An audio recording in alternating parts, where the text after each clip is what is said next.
This is the Good Neighbor Podcast, the place where local businesses and neighbors come together. Here's your host, Jeff Gardner. Welcome to another episode of the Good Neighbor Podcast. Today we have another good neighbor on, Adam GANE with GANE Financial. Adam, welcome to the show, man. Thank you very much. Yeah, I'm looking forward to it. The audience doesn't know, I've been following your rise for a little while. I know you've been in the business for some time. We met, I want to say like a year and a half ago, 2 years ago, but I've really been noticing this extra effort of educating your audience as of late. I don't know how long it's been going on for, but I've been noticing it for months now. And I have the utmost respect for people who go out of their way to give away their secrets. I wrote a book. It's only 25 pages for our clients and for anybody else who can be benefited from. And that's the title of it, literally, Giving Away the Secrets. It's a 3-series book series. And it's just about that. I think we can provide a great deal of value if we stop hiding what we've learned and give it away. And I think we can create a large impact on people without them having to spend a fortune to find that out. And the criticism that I often get, it's the same one every time. Aren't you afraid of your competitors copying you? And, I think copying is a great form of flattery. I remember when I first heard that, I'm like, yeah, that makes sense. Also, if you're doing great work, it was hard to get there.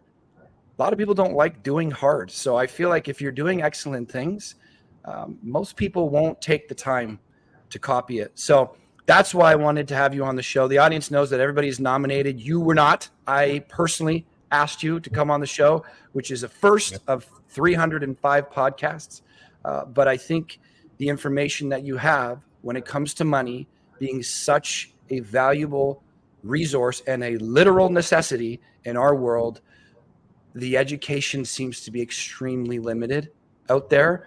And I was saying to you in the pre-show that my life changed drastically when I got, not outlandish advice. It was basic stuff, but got me investing into the stock market just a little bit, got me in a tax-free savings account, RSP, putting certain things away. But really, like that book, The Psychology of Money, back there, it changed my relationship with money entirely. Before it was get, spend, get, spend, get, spend. And then it changed my relationship to live well below my means and the freedom that came with that. So anyways, that was a long interlude to this conversation, long start to this conversation, but I wanted people to know why I invited you on the show. I think you have a lot to offer, and I think you're putting a lot of effort into it. So thank you for doing that, man. Thank you for having me. Let's get started. What is GANE Financial? Well, we are financial coaches, not financial advisors or planners. And that's because I've just changed the name, trying to make us a little bit different. But what we're trying to do is help educate clients on all of their options and not just tell them what to do. So do you want me to get into a bit of the background and where we came from?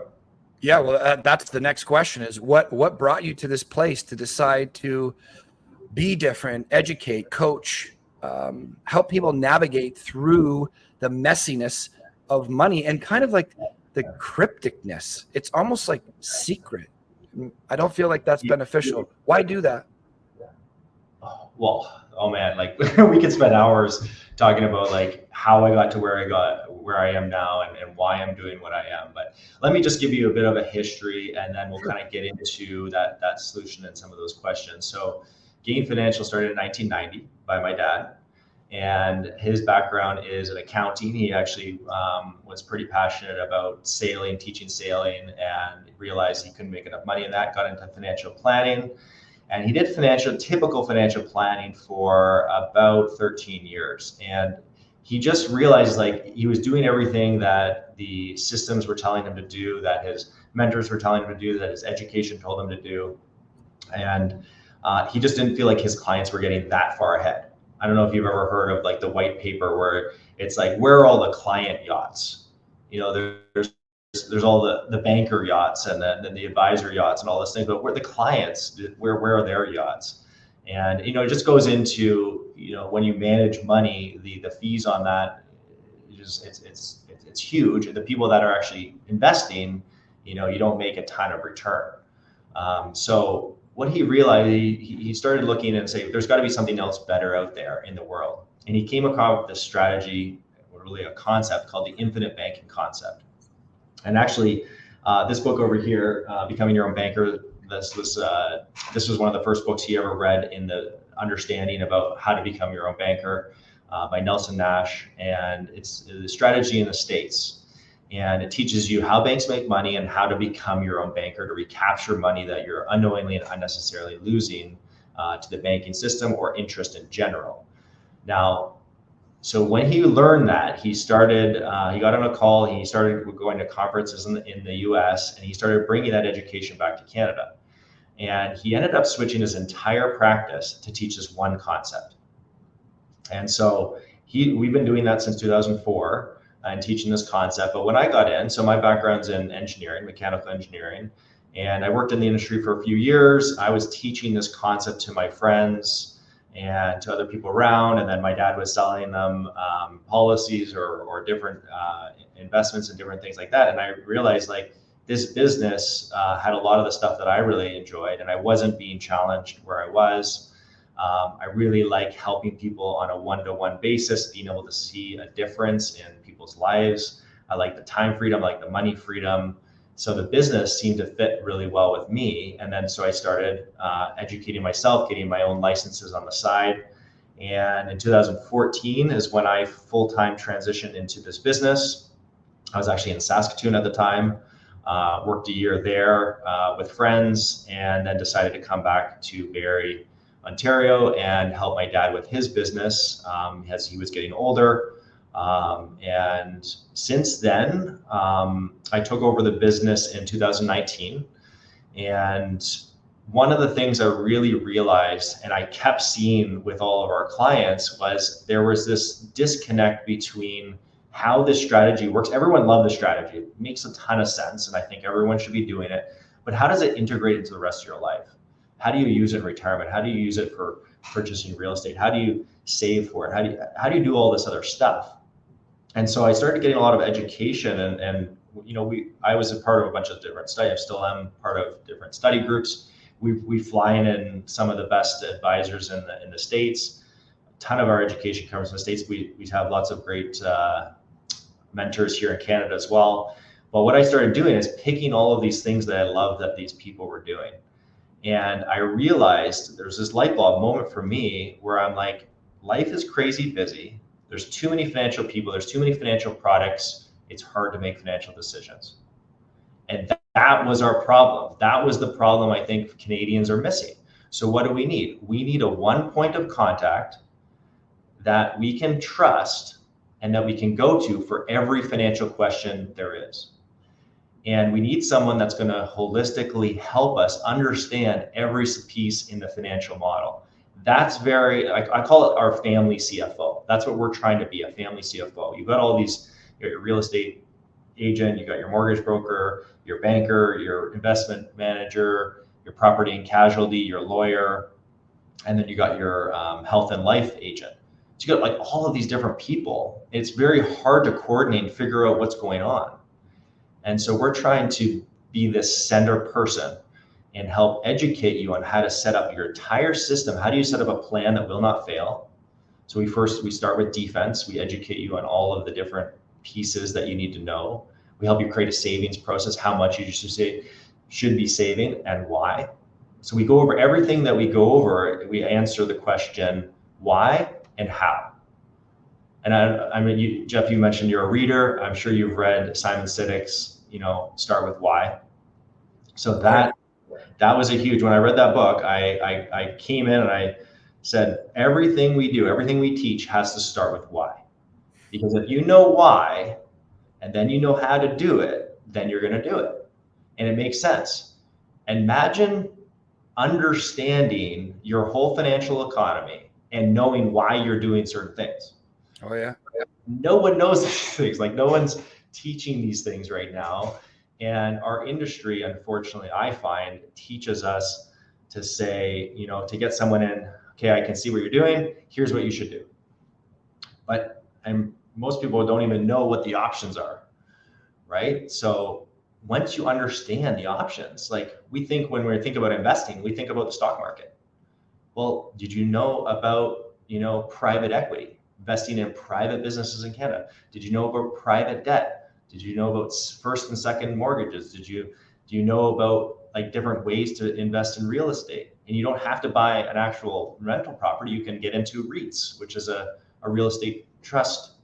And you can earn rates of return on other people doing what you don't want to do. Right? So there's so many ways to save, protect, and grow your money. We're just not aware of. And so we've designed this system, we call it the financial GANE process, that we go through with clients. We sit down and we walk them through everything. And then we implement along the way if they want. So I think that's kind of a good overview of what we're doing. Of course, I could talk hours and hours about this stuff. But I know we're in limited time. So is there anything that came up there you need more clarification on? Clarification. It's like, I wanted to start picking away at many different things. It's like, what do I do, Adam? Then help me invest my money. But no, I think that's really on here. We want to let people know that you exist, more people. Let people know that the problems that you solve. So essentially, just to summarize what you said, when I was a personal trainer, it was somebody trying to get in shape. So like your potential clientele, somebody trying to get wealthy or somebody trying to make better financial decisions. I help them get to that road by offering them the tools available to get them to where they wanted to go. The bodybuilder that wanted to build muscle, we did that. The person that was overweight to lose weight, we did that. The person that wanted to run a triathlon, we did that. So you are that center hub between them and their financial dreams, essentially. And rather than just saying, do this, you educate them on a variety of different options without overwhelming. One of the things that came up when you said we provide you with, I don't know that you said this, but you said provide them with options. I don't know that you said provide them with all the options. When I hear all the options, I think the amount of overwhelm that could come over me is significant because the financial machine is unbelievable. And we aren't taught this stuff. So it's a new language for a lot of us. So I imagine you chip away at slowly kind of educating somebody to help empower them to make the right decisions for themselves alongside you. 100%. Yeah. We use a bunch of tools as well. So one of our biggest tools we use is a one-page model to help integrate, coordinate, and organize your whole financial economy. So imagine looking at one piece of paper, you can see all your assets and liabilities. And right away, within 30 seconds, I can look at that and I can tell you inefficiencies immediately because of where your money is. And there's always money. There's never a time I've ever looked at anybody's financial economy and there was no inefficiencies. There's always places you're unknowingly and unnecessarily losing money. And so one of our promises to our clients is like, we're not changing your lifestyle. We're finding the money so that you can make more money and be more efficient with it. So we kind of have we use this model as our game board, as the financial game board. And of course we have rules with any game. If you want to play any game, you can't play with just the game board, you need the rules. So we teach what are the rules for prosperity. And more or less we spend time on defense so that you're making sure that you're creating security. And then you look at how do I create freedom? I don't really believe too much in retirement, but I want to become financially free so I can do anything I want to do. Mm-hmm. But I still want to create value in this world, which I think is good for everybody to do. But imagine if I didn't have to do the job. Well, then I can do any job that I love to do. And I don't really care what I get paid. So, yeah. Let me ask you this. It's phenomenal. I mean, this is literally just music to my ears, speaking my language when it comes to marketing. I mean, I feel like money is simple when known. I feel that way anyways. It's certainly become more simple to me, although still vast. It's a huge language, just like the English language. I know pieces of it. But once known, it's like, oh, yeah, that wasn't nearly as complicated as I thought. The same in the marketing world. Most people look at it as extremely complex. It's not. And so that's why we educate in a similar fashion. But I love that you said a game board, like a game with rules. So I'm going to steal that from you. Thanks. But I want to know who can come to you when we've had other people in the money world come on this show from all different expertise. And one of the things that's come up a fair bit is, the guy that's making $100K a year, let's say, which doesn't seem like an exorbitant amount of money anymore. But there's all kinds of debts and mismanaging of their money, his or hers. And maybe there's some shame or guilt attached to their spending, and they don't want to show you it. Is this something that comes up? And if so, what do you say to this person that's literally stopping their goals and strengthening their future financially for themselves because of this identity that they've attached, these labels that they've attached to their financial relationship, their relationship with money? Yeah. I mean, yes, it comes up here and there. Okay, so I just want to clarify a couple things. So first off, what we're trying to do, what our vision for our company is to build a business so we can help more and more Canadians to learn these concepts. I don't think, like I said, like these things are out there, but it's hard to find and it's hard to put into a package to understand it. And all of our mentors, I take pieces of what they're teaching me and I put it into a package so you can actually understand it. And I think part of my unique ability is to take something super complex and make it super simple. And so that's what we've tried to design in our process. So what we're trying to do as a business is to educate as many people as possible if you want to learn. So when you say, who comes to us? Well, we have 2 financial coaches currently. We have 2 full-time staff. So we want to create amazing customer service. And the answer is anyone that wants to learn and grow and succeed in life, we want to help you. And so that's what my commitment is, because when I started growing this business, all of my coaches, all my mentors are like, you got to work with those 1%ers. You got to work with like higher net worth people and this and that. I'm like, it's true. Like I'm trading a ton of my time and I don't get paid for it. But the better I get, the more these other people get left behind. So like who's helping the normal person that still needs help, still needs a family CFO? And so I've been trying to create a business that helps those people. And right now, the model we have for it is to have other coaches that are taking on some of those people that are more employees, or maybe it's not as complex. So I typically work with the business owners. He's currently working with all the employees. But if you respect us, you respect our time, and you want to learn and grow, I don't care how much money you have, whether you have 0 or if you have $1 million, we will help you. And we will set up systems so that you will succeed. And we know that as you do well, we will do well. And that's our entire business model. And I should mention too, so our financial process, I call it the Financial GANE process. The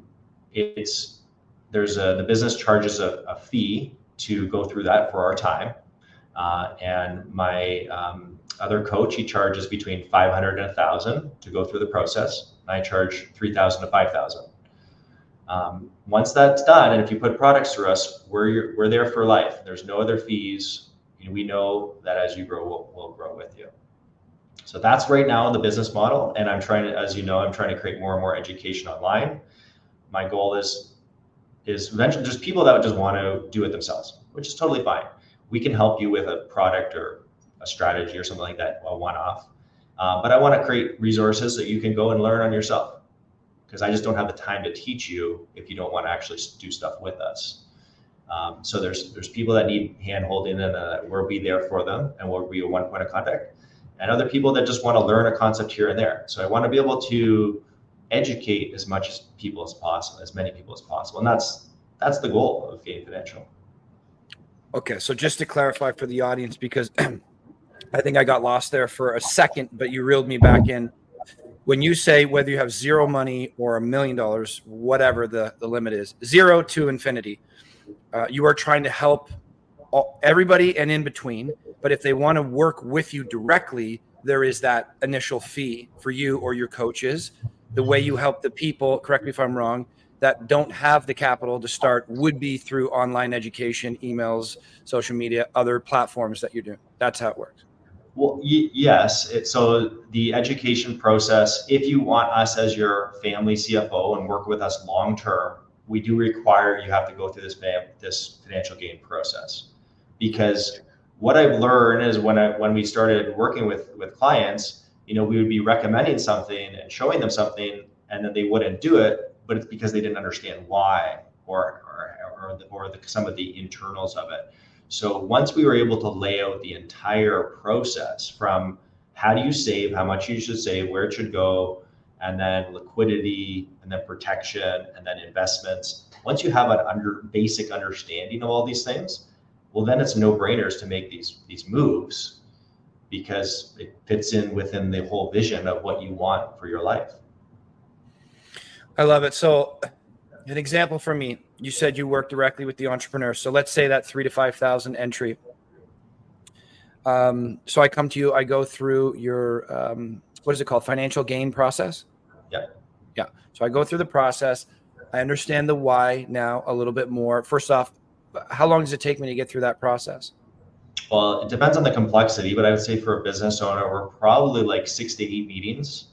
And it depends on how long we spend on each step, because if you have multiple corporations and you want to invest in your corporation, or if you have real estate, we're going to be taking, like, we look at a 10,000 foot view of what you have going on, but then we're going to go and micro look at certain things because there could be places that are inefficient. Or even like, how are you managing your business? How are you paying your employees? How are you setting up your bank accounts? How are you paying yourself dividend salary? Like there's so many. Like, do you have everything set up properly? So probably not. Well, it's so hard for, like, you just don't know what you don't know. Like, I'm just going to I don't even know what questions to ask sometimes. Well, exactly. Like, and if you're a business owner and you have a corporation, you pretty much should have a health spending account. Like, we set them up for free and they save you taxes on any medical expenses. Like, so a what savings account? It's called a health spending account, an HSA. Yeah. Like, they're free to set up and tax deductible to corporation, tax free to you, for any medical expenses. So, there's things like that these are no-brainers. We just don't know they exist. Yeah. Yeah. Okay. So 6 to 8 meetings. We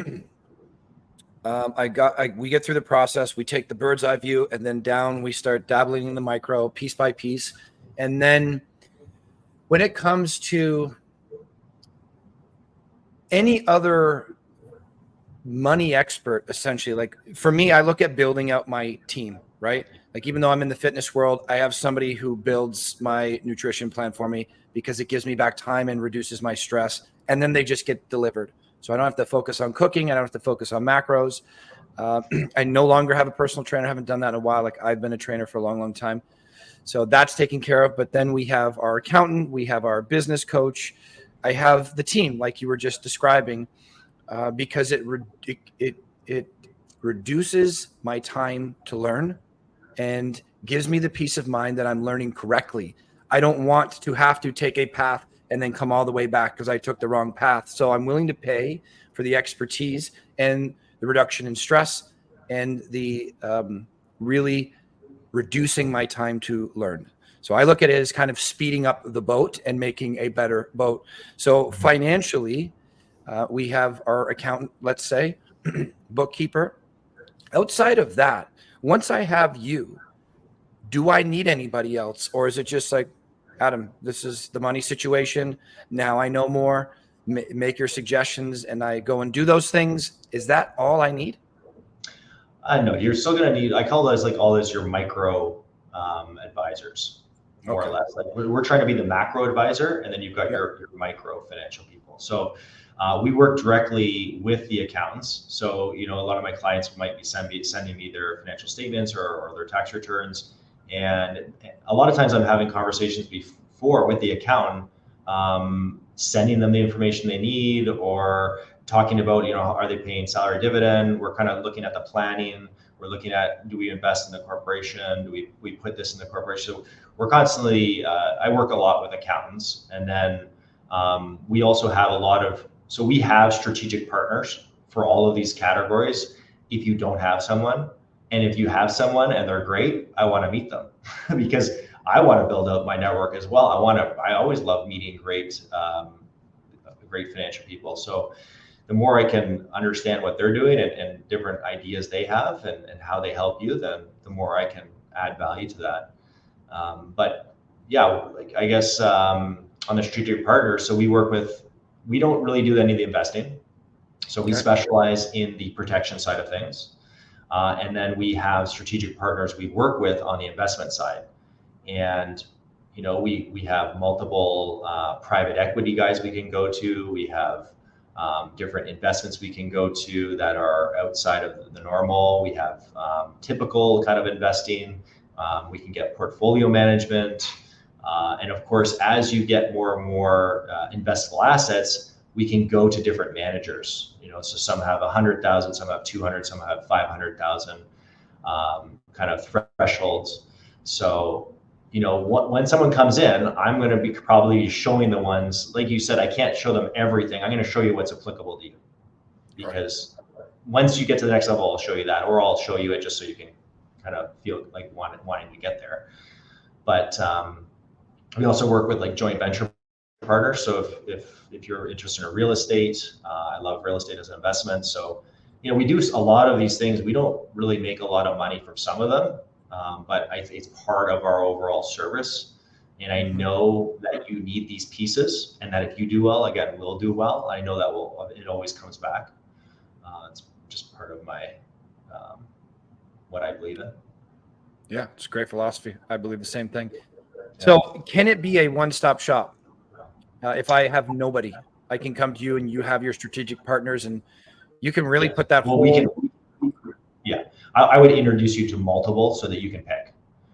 I don't like saying, go to this one. Like, I'll give you multiple choices, and then you can decide which one fits better with you. The goal of the business is eventually to start to doing more of that. So we will eventually take on, client tax returns, and we'll get like an in-house accountant. We'll get in-house investment stuff, and so we'll start doing that as we build. Yeah. Yeah. Can I ask you, first off, I think this is fantastic. It's a shame that we're not taught.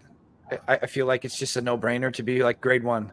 You start learning English, start learning about money. One of the most important resources outside of like food and air, and yeah that's about it. Food, air, love come above money. That's it. Even sometimes not even food. But what do you think is the main, what do you think is the main thing stopping people from reaching their own personal financial heights, regardless of their expertise? I feel like all of us could do, even the person making 30 grand a year could probably do better if they understood more. 50 grand a year, 100 grand, million, whatever. We can all optimize. What do you think is the main thing stopping? Is it just education, or is there something more about money that we are stuck in emotionally that is like a part of our character? Yeah, so it's the mindset around money, and we talk about, like, so we go through this whole process, and if you become a client, we start talking about mindset, and really what we do is we're paradigm changers, right? We help you understand what your thinking is and how to change that, and we do it slowly over time, because you can start seeing it. We set up, there's a lot of systems we use that it's all developed around human psychology, and one of the biggest things, I think, if anyone's going to do anything, is segregate your money. Segregate. So when money comes in, take a portion of that money, I would say 15 to 25%, depending on where you are, put it aside. So save first, put it aside in a different bank account, like a different login, different bank account. And then that is used for your security and freedom in your life. Anything left in your main bank account, spend, have fun, enjoy life. But when you have a segregation, so most people just have a bank account and then a savings account, and it kind of just flows back and forth. They put money when they can. But if you segregate money and you do it intentionally, you create a savings process, there's a different chemical reactions that happen when you log in to your freedom and security account. And we even set up an account for travel and for like kids and like all these things. So we're not leaving it to hope. We're making systems so that you get what you want. And if we can just do that systematically, then every time you log in there, you're like, sweet, I got $5,000 to go on a vacation this year. Or I've got all this money in here. Where should it go? What's the biggest and best use of that money today to get me where I want to go? Now that might be making sure you have extra protection. It could be maxing your TFSA. It could be paying down the mortgage. It could be paying off line. Who knows what it is? Once we see it, we can use it appropriately. So psychology is huge. I think so. If you can, I was going to say master the mind. I don't know if anybody has ever mastered the mind, but if you can get to know the mind a little bit better, I think it affects every category of life more significantly than, for me personally, than anything else. How I'm talking up here, my relationship with everything that I encounter internally, externally, comes down to my relationship with my mind, the psychology behind it, and I think it affects everything. As soon as you started saying all these different bank accounts, you said different chemical reaction, immediately it hit me. It's like, now my blueprint for the year is going to be different because I have different goals based on different things, because I'm tracking different systems inside of my own business, changing it to a much more system-based business.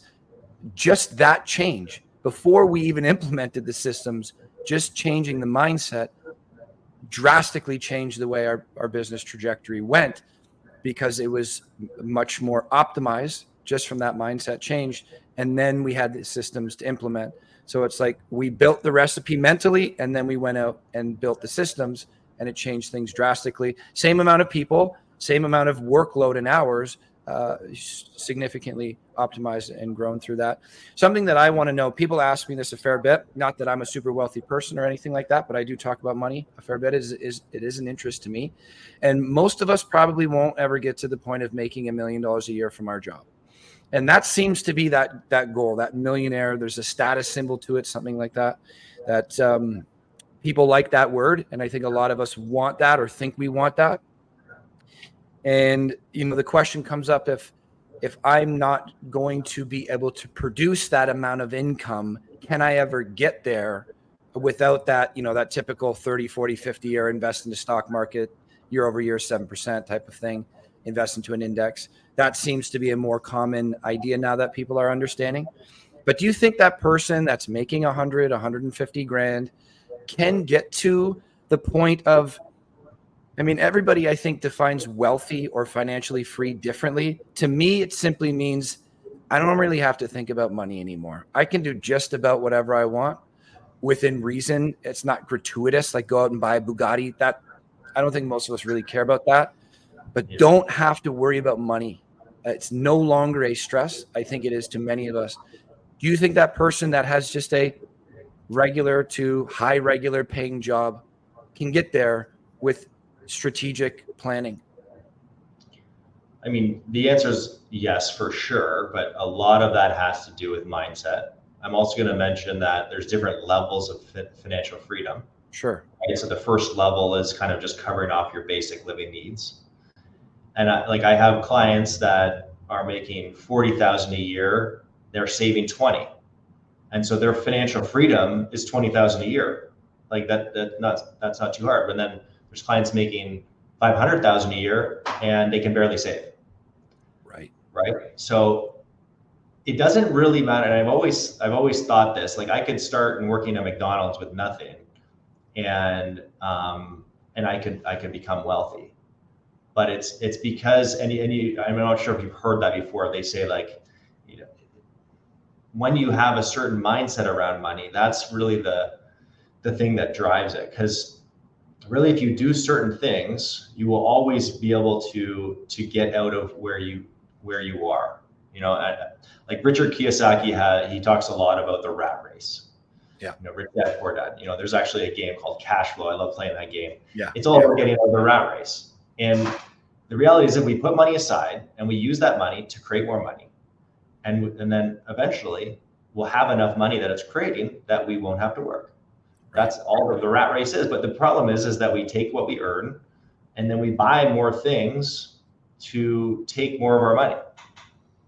Right? So if we buy a house and then we upgrade and then we upgrade and we upgrade, we just keep increasing our expenses. If we buy a car and then we get a bigger, like a more expensive. So there has to be a level of delayed gratification, in my opinion. Like starting, and I think as parent, if there's parents listening, then teaching your kids about delayed gratification is one of the biggest things that they've seen over years and years of studying, of seeing like how to actually produce an adult that is functioning and contributing to society. By the way, one of my goals as well is to create a course to teach parents how to teach kids about money. So how to teach them about banking and like giving them money here or there. Like, so there's a whole bunch of different things I would like to do there. But what an impact that would be. It would be huge. And I read a few books on it. I'm like, I love these systems. They would be so amazing if I could just get this out to enough people. And so I started talking with my clients and seeing what they're doing with their kids. But yeah, it's an exciting thing to start teaching your kids about that, because they're only going to know what you know, and all the habits you have around money, they're eventually going to have that. So it's really on you to educate yourself, to learn these things, and then to start teaching them. I grew up in, my mom worked in as a financial planner and then a financial advisor. I can't remember which one is more education. Anyway, she did both with TD for like 45 years. So I'm 37, nearly 38. So I grew up in a family with some financial literacy. And the older I get, the more I look back on what an advantage that was compared to all my other friends. Basically, some of them were much, much wealthier than my family. We were like, middle class, decent, but I wouldn't consider them wealthy.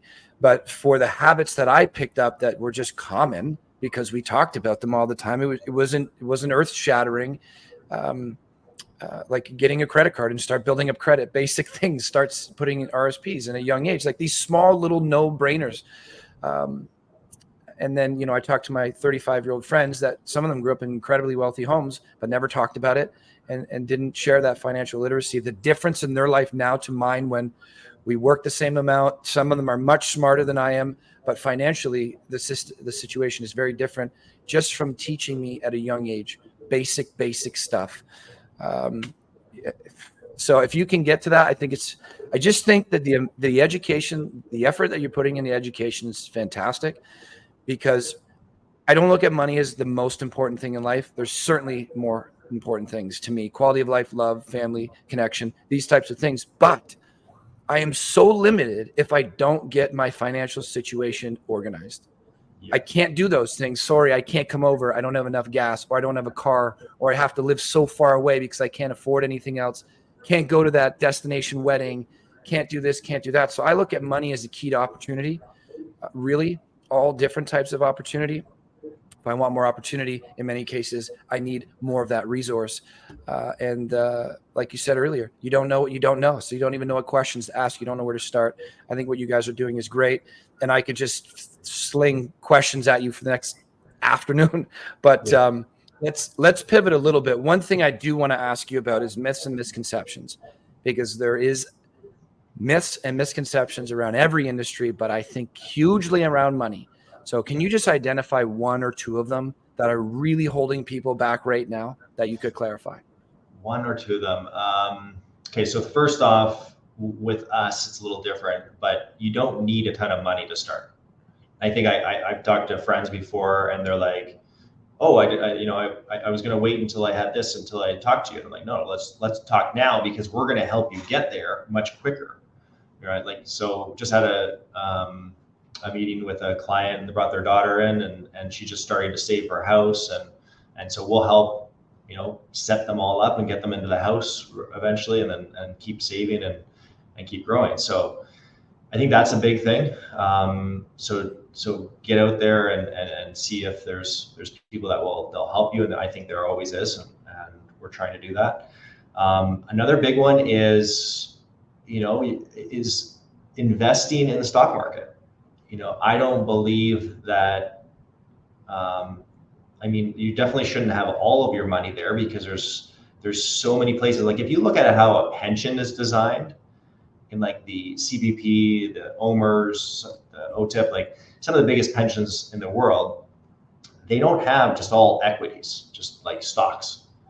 You know, they have other privates in there. They have private sector, so they have private equity, which is investing in Canadian businesses. They have private debt, getting consistent income from different ways of lending money out, and of course they have real estate and infrastructure. So we can help clients get access to that, and I think a lot of people don't even know they exist. And like if you go to the banks, I don't think the banks have needed to change, so that's all they offer. Right. Whereas if you go to individual advisors, a lot of them will do those things, and I think we're trying to now create like an actual strategy around that and help clients understand that, you know, you can grow your money much more systematically with actual different asset classes.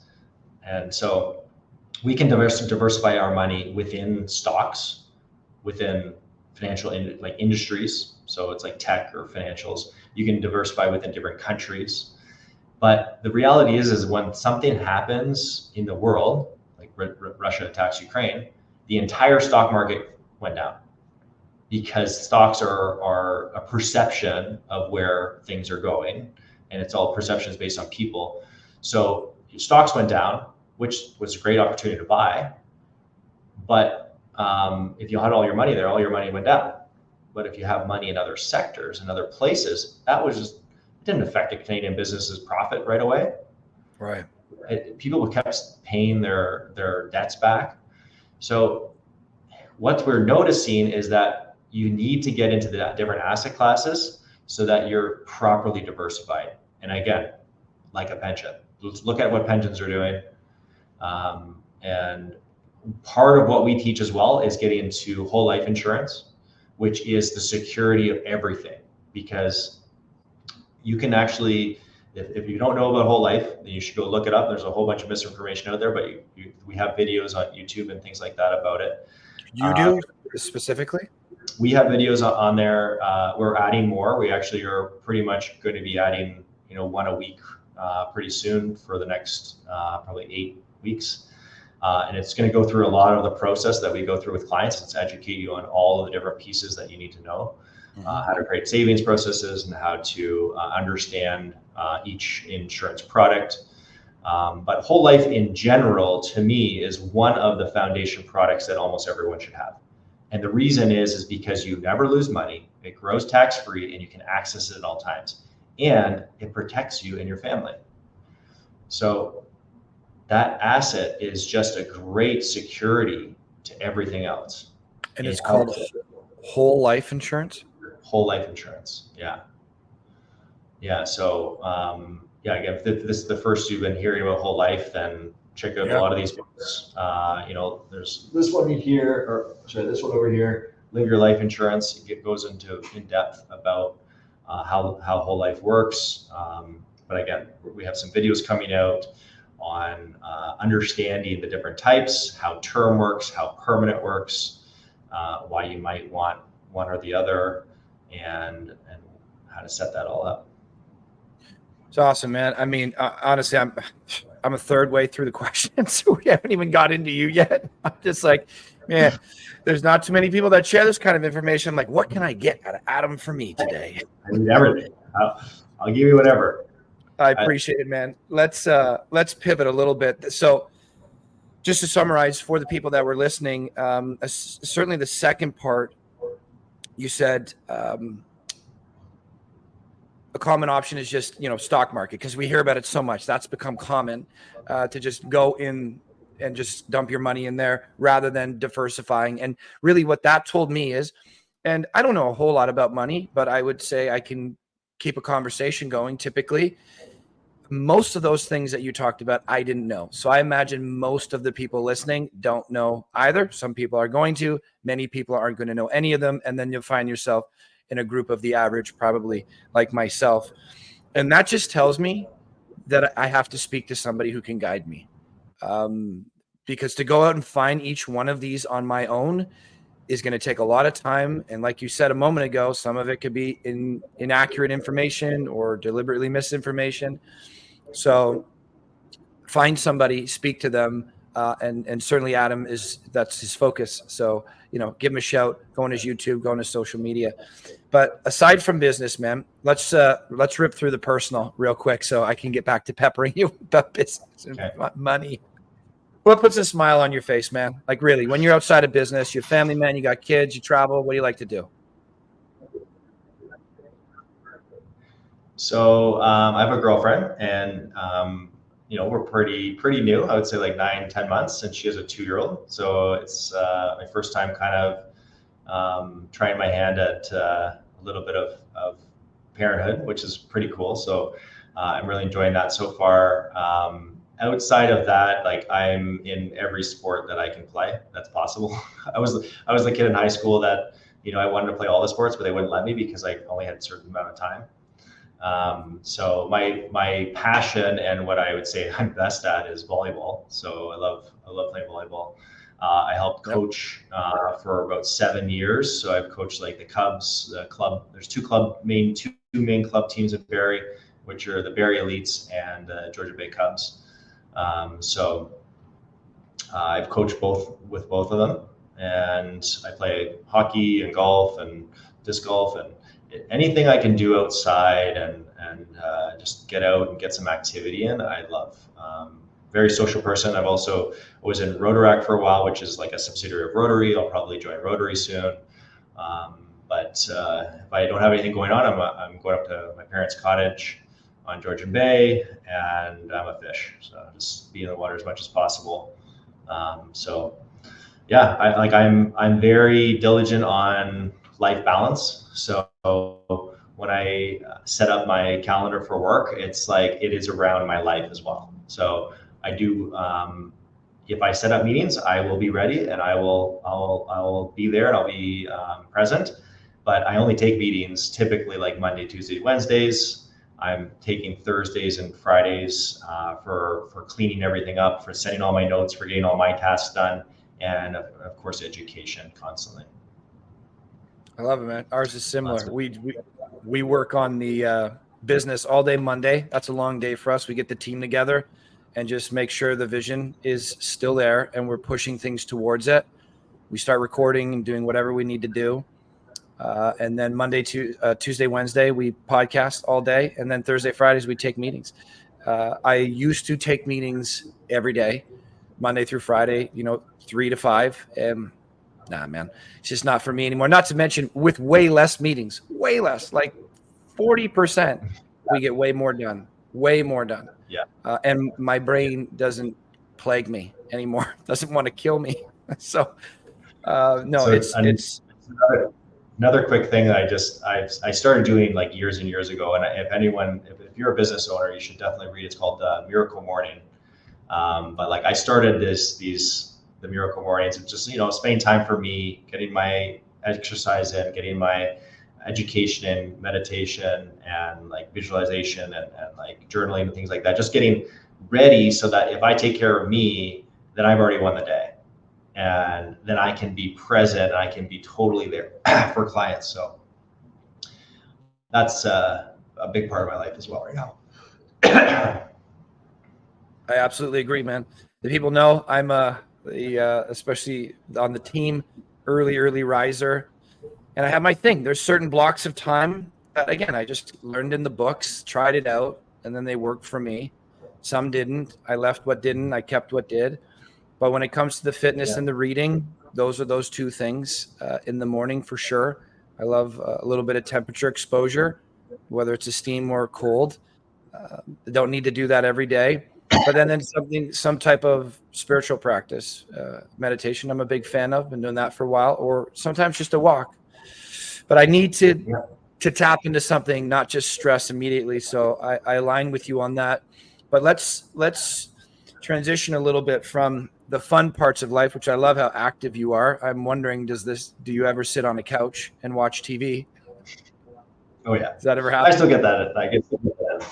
Oh yeah. When I get back from all of my activities, I need to veg out and just relax and kind of turn the brain off a little bit.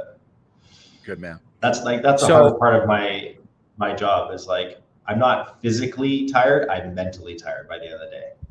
Yeah. Trying to take someone's entire financial economy and then help them and then move to the next one and do it again. It's great because it challenges me, and I love the challenge, and I like work on my memory and whatnot as well. So it's great. Oh yeah, I imagine it's amazing mental practice between what I do with the team here, the amount of talking and the amount of listening. As you know, I imagine you have to listen to your clients a lot. I find listening more energy zapping than speaking. Sometimes speaking can energize you. Listening intently, I don't know that the brain wants to do that because it drains me more than just talking my face off. You know, the brain, I don't know. I don't think it was designed to listen all that well. But then I'm also a counselor on the weekend at an addictions facility. Went through my own battle with that in my 20s. It's been involved in my families, lost a bunch of friends from it. So it was in my world. I developed skills along the way and wanted to find a way to give back. And, you know, because I had already learned those things, I went into treatment facility to become a counselor. And same thing, very difficult conversations, no physical activity at all. I came from a very physical world. I was a trainer for 10 years. You're lifting all day.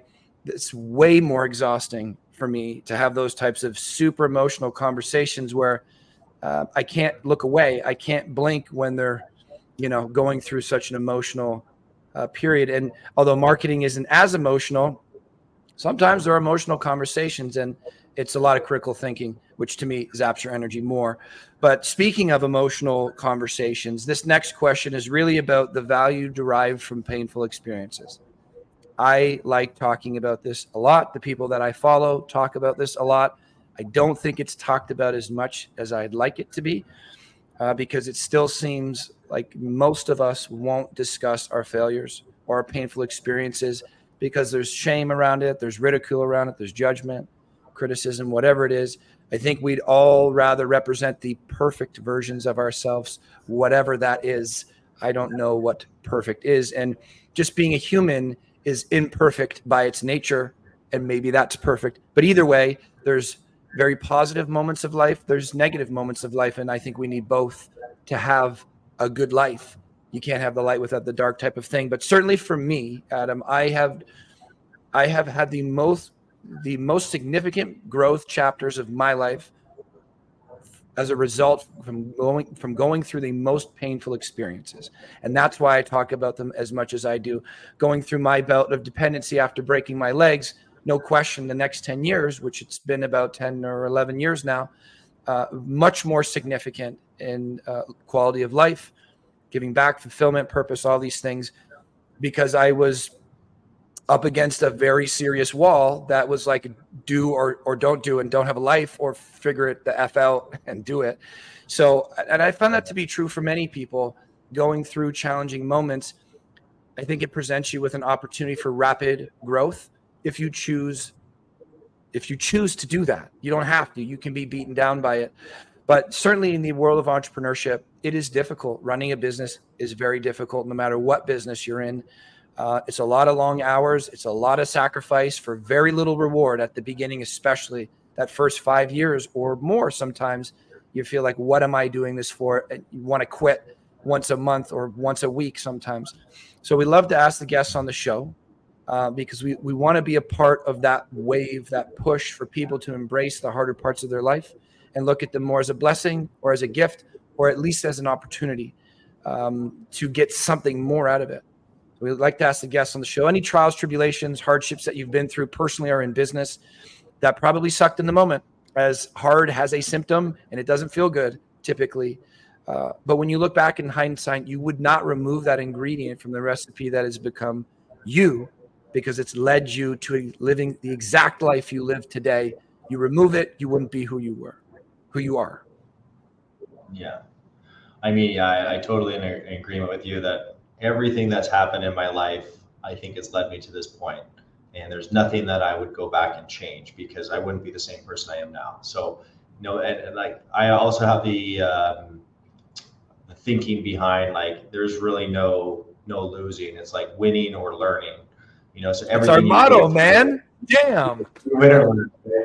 Yeah. So for me, I would say, when you were kind of talking there, I was thinking back, when I was younger, I had a really hard time, with reading and spelling and just English, just in general. My mind, it thinks in ones and zeros. I am mathematically, prone. Like, I am so far on the math side, that I was teaching my, grade 3, grade 4 teachers how math works.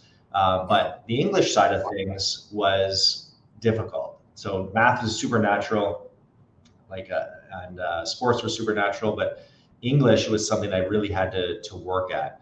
And eventually, when I was younger, they took me out of French because I was so far behind, and I had to go to the, kind of the disability classroom, or the learning disability, and they sat me down, and I had to start focusing on that. And it took me a long time to catch up to where people were. But I remember teachers, there was times where they told me, like, you're never going to university, and when you grow up with that and that thinking, it kind of, it wears you down a little bit. You start thinking that, and I still catch myself that I'm like, oh, I'm not as good at English, or I'm not, I don't talk as correctly, or I don't write as I should.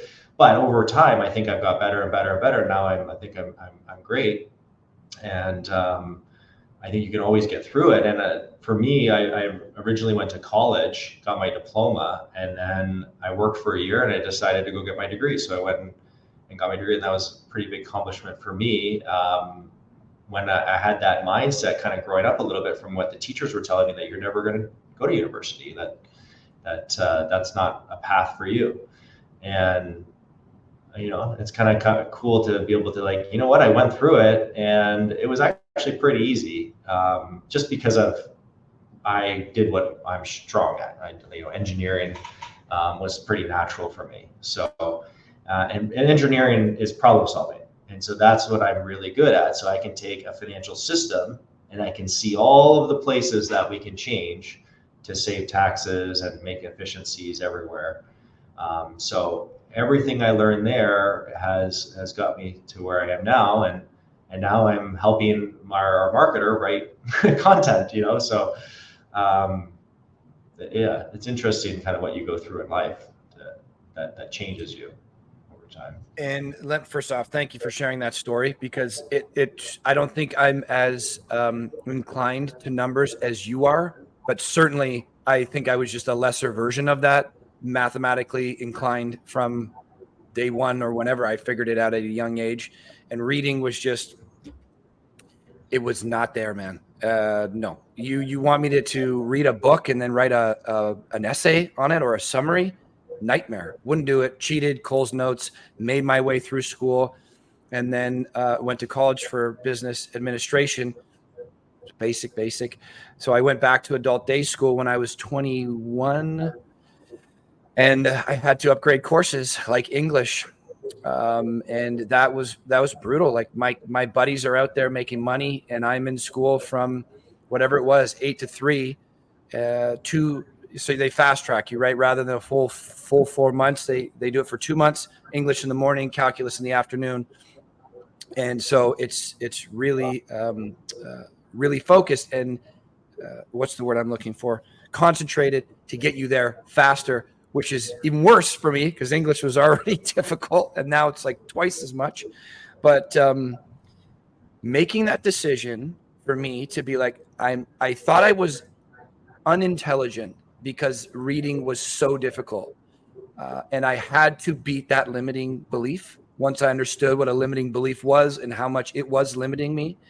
Just to go through that and to do decent, just to get an 80, changed everything. Went back to school, and now reading is, I think learning is the superpower for humans. I think it is the superpower for humans. And it is certainly the biggest return on investment outside of fitness for me in my life, no question. And going from a person who didn't read his first book outside of school until 25 or 6 to now reading at least 2, sometimes 3 or 4 a month, from just having a habit of 45 minutes a day. Like, that's it. Just a basic 45 minutes. I don't have a page count that I'm going for. It's a timer, sometimes 5 pages, sometimes 20, whatever it is, depending if I want to reread it. Going from poor at writing, similar to you, poor at speaking, to now public speaking. Like, communication is is the thing that I use to do business. It's everything. Marketing is storytelling, essentially. So communication is everything, and being able to simplify something complex in words down to something that's understandable changed my life. Sounds like it did yours. Can I ask you why you decided to do that? Because not everybody does. To do what?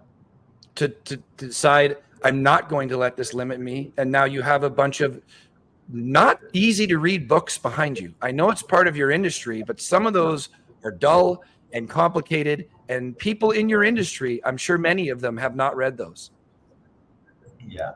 Oh, it's funny because I actually do love reading about money and learning. I love learning. So, I do read the fantasy books and things like that, or nonfiction, but I do love self-help books a ton. What made me go through it is just, it's like, I don't like people telling me I can't do something. So if you tell me something, do something, then I'm probably going to go do it. So I was always and this is the same with the financial industry. It's like, people are like, well, you got to invest. I'm like, well, what about this over here? So I'm constantly challenging everything I learn and everything that I see, because that has served me until I find that building block that fits in the puzzle. Because there's so much that they don't tell you, they don't want you to know.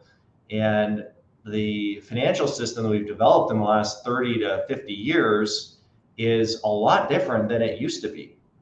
And a lot of the stuff we teach is actually ancient wisdom. Like, you look back at The Richest Man in Babylon, that book's pretty old, and it's teaching about setting a portion of your money aside, using that money to create money. And it's pretty easy, like you said, once you just have those building blocks. There's just a lot of conversations you can have that when you actually take a step back and you look at it and you're like, oh yeah, why am I doing that? It doesn't really make a lot of sense. And then once you can see it, then you just change it, and then you have more money.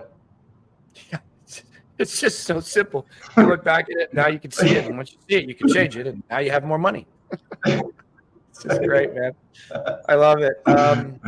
Okay, last couple of questions for you. You've been great, man. I mean, we've gone way past normal, but I think these topics are so important. There's certain topics out there that when we're going to make an episode about it, I want to dig in a little deeper. So I appreciate you giving us your time and, sharing that story. I think there's a lot of men out there, especially where we didn't have this proclivity for reading early on. And that was our thing. We just didn't do it. We did sports and we did manly things. And a lot of us stuck that way. But just talking about it and being like, hey, I just decided to make the decision to change this because I wanted to empower myself with whatever. And then I did it. Somebody hears that, whether 25 or 35 or 55, maybe makes the change. If we don't talk about it, it's hard to change. So I appreciate you sharing that. So you got 1,000 people in front of you. You're the educator, as you've been talking about, which is great. You're on stage. They give you 90 seconds to speak to that audience and tell them the 1, 2, 3 things you want to tell them. What do you tell them about your business? Well, about the business, I'm going to just go and give something right away, because Sure. I think the number one thing you've got to do, especially if you're a couple or you're a family, and I typically work with families, is what's the vision that you want in your life? Where are you going? You guys, do you really talk about, are you going in the same way? Do you have that same vision? Have you talked about that?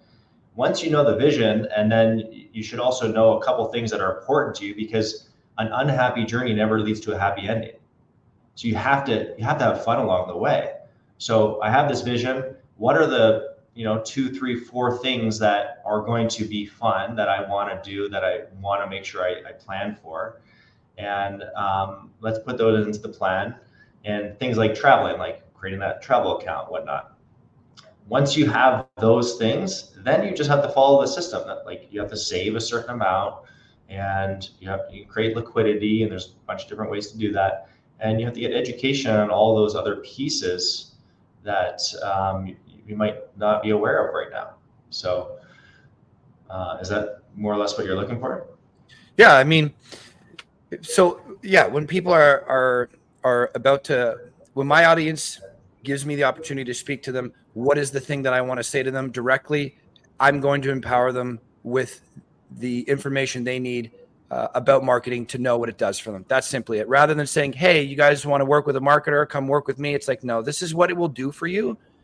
If you are in the position of A, B, or C, and you think this could provide value to you, then now you have the information to make decisions. And most people, when I ask them that question, they self-promote, which I don't think there's anything wrong with that. But I do think it speaks to a different character, different volume when you use that 90 seconds simply to educate them, which is what you just did. And I'm not surprised that you did that. Last couple questions for you, Adam. How can people get a hold of you? What's the best way? The best way, if you go to our website, we got all of our contact stuff on there. You can email us at dream@ganefinancial.com, dream@ganefinancial.com. Obviously, you can just look us up online. We have a lot of YouTube videos that we're putting out. We have some up there right now. We've just started Instagram within the last year, and we've got a newsletter that goes out bi-weekly. That's just pure education. So yeah, you can find us online. And That's can the new people business stop card, in? right? And can people? They can. It's best just to call or email. Okay. Yeah, like if you stop in, then we only have our admin in the office 2 days or 1 day a week. So I might be in a meeting or whatnot. So the website is Dream. Say the website again. The website is ganefinancial.com. Gane is my last name, GANE. Yeah. Financial.com. Perfect. So they can find everything else on there. You guys are on Instagram. You guys on Facebook? Yep. Perfect. Okay. Last question for you, man. Although I have a pretty good idea, I know what the answer is going to be. So I have all my rules for life inked onto my skin so that I'm reminded of who I want to be. When people talk about vision, who you want to be, I went full bore commitment and got them right there with me, because I find it easy to be good when things are going well. I find it very difficult to be good when things are going challenging, when things are chaotic. So that's there to remind me when I'm being a dick. You're like, oh yeah, right there. You committed to something, and forever inked it into your skin. Stop being a dick. But a part of that, one of the reasons I have this is because I was very lucky to have some really great mentors that have changed the trajectory of my life since I was in my early 20s. And one of them, she is still involved in my life, taught me about purpose and impact. And that has been the main compass. That's been the North Star for me since then, pretty much each year getting stronger and stronger because it has served me so well. She really got me to consider my impact on this planet, on my sphere, my little environment, and then broaden out wider and wider and wider. She taught me to reflect on my impact up to this moment, whatever this moment is, be very intentional about the impact for the day, because you don't know if you'll be here tomorrow. She was the first to teach me that getting more time is completely out of my control, that only what is within my control is what I do at that time, not even completely. Some of that time is going to be used from things outside of my control, but I do have a good amount of control over the time that is given to me. And then she taught me to be very intentional about, for however long I am here, start mapping out what I want my impact to be. So essentially, I'm born, I die. What is the net result of Jeff being on this planet? And she was also the first one to teach me that my impact probably ripples out way beyond my line of sight. She gave me the example of putting a smile on somebody's face, that raises their energy in a way, and then can affect the next person, and then the next, and the next. And in one day, maybe it can affect 10,000 people. We have no idea. But we are impacting the world in some way in all moments of every day. I believe that. So I know what my purpose is. I hope my impact is what I like it to be. But we really love to pick the brains of the guests that come on the show and really just ask them, what would you like your impact to be, Adam? Well, I think I've already mentioned like our vision and what we're trying to do at Gane Financial, but it's to educate Canadians and help them understand that there's so much more to wealth management and to understanding money from a deeper level. And there is a way to create a plan that will not fail. And if you focus on creating a defense first, then you work on your offense, then you can create, and you put redundancies in place, you can create a plan that will not fail. You can get to where you want to go. And you just work at it every day. And we're trying to be there for your accountability partner. And what I would love to reach hundreds of thousands of people. That would be my goal. I would love to get education into young adults, into the education system. I would love to empower all of these people and so they can understand and they're not afraid about their own finances. Like, I think it's actually insane that we spend 40 hours a week working. That's 160 hours a week or a month that we trying to produce money, but we don't spend an hour managing that money. Like, that's just crazy. Like, just spend an hour educating yourself and looking at things within all this money you just created, because it's your job. No one else is taking care of it. It's your job to manage it. I'll help you, but it still has to be on you. So, man, that's the impact I'd like. I love it. I love it. There's so much altruism there, and whether you get great pleasure from it or not, I think we can be paid, and I think we can derive pleasure from these selfless acts. But whether selfish, doesn't really matter. I think it would have a massively positive impact on people, and that's the reason why I asked you to come on this show today. Again, I'm repeating that because we haven't done that in 304 episodes. I think what you have can be extremely valuable to people, and I hope you very much continue to double down on education first, value pre-purchase. I think it's a fantastic thing, and I'm grateful that you came on the show, man. Awesome. Thank you very much. That was awesome. Glad you liked it, man. Until next time, I will let you get back to your evening. Enjoy it, and I look forward to more of these conversations. And he's got an email, and I get it. I get that email newsletter every 2 weeks, and I read it, and I watch his stuff, and it's helping me. And it's free, people, so don't miss out. Don't miss out. Anyways, you have a good evening, man. Thank you. You as well. Thank you for listening to the Good Neighbor Podcast Midhurst. To nominate your favorite local businesses to be featured on the show, go to gnpmidhurst.com. That's gnpmidhurst.com, or call 705-413-3775.